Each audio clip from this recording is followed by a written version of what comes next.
Subscribe कीजिए डहरी music channel को, दबाइए इस बेल आइकन को और अपाच छत्तीसगढ़ी सॉन्ग की जानकारियाँ सबसे पहले।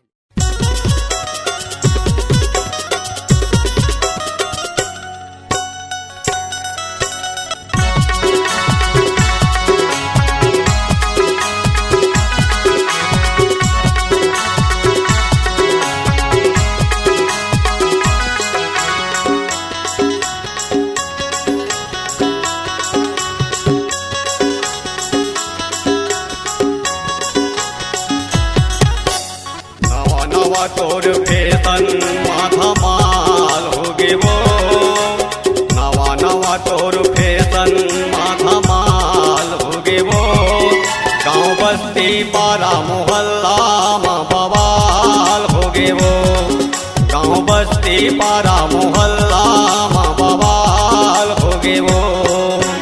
नवा नवा तोर फैशन माथा माल होगे वो, नवा नवा तोर फैशन हाथा माल होगे वो। गाँव बस्ती पारा मोहल्ला में बवाल होगे वो, गाँव बस्ती पारा मोहल्ला में बवाल होगे वो।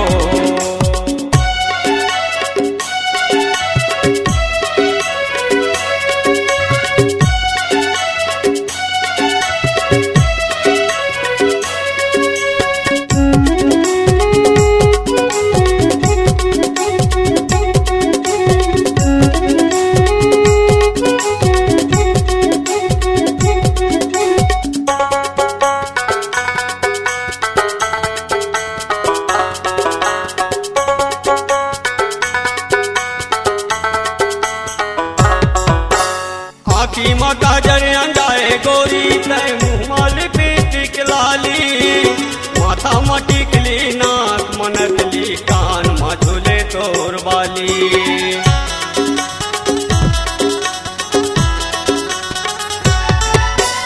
आखी में गाजर अंजाए गोरी तय मुँह माल टिक लाली, माथा में टिकली नाक मनतली कान में झूले तोर बाली।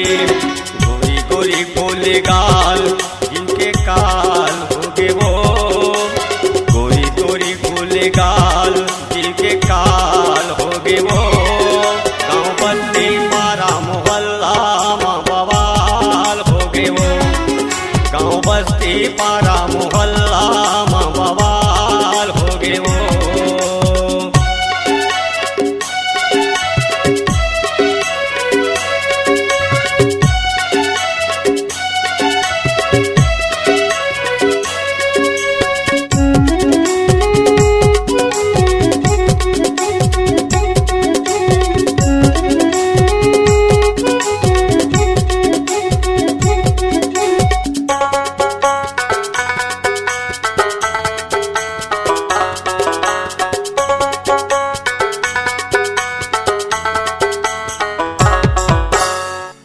फिटिंग के कपड़ा पहिरे देखम सांस हटके, जालीदार सलवार ब्लाउज में अंग अंग हाथ तोर झलके।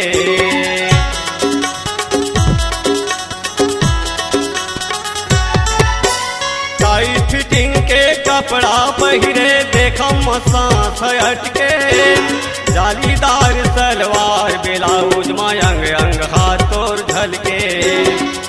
जवानी तो उम्र 18 साल होगे वो, चढ़े जवानी तो उम्र 18 साल होगे वो। गाँव बस्ती पारा मोहल्ला में बवाल होगे वो, गाँव बस्ती पारा मोहल्ला में बवाल होगे वो।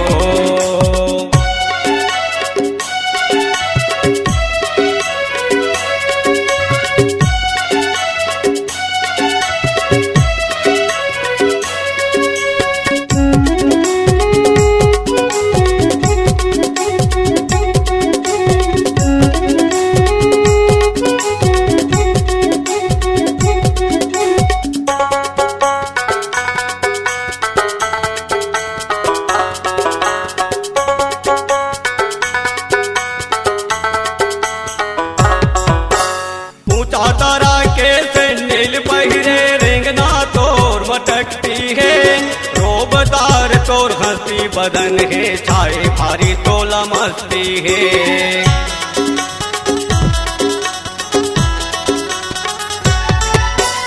ऊंचा तरह के सैंडल पहिरे, रेंगना तोर मटकती है, रोबदार तोर हंसी बदन है, छाए भारी तोला मस्ती है।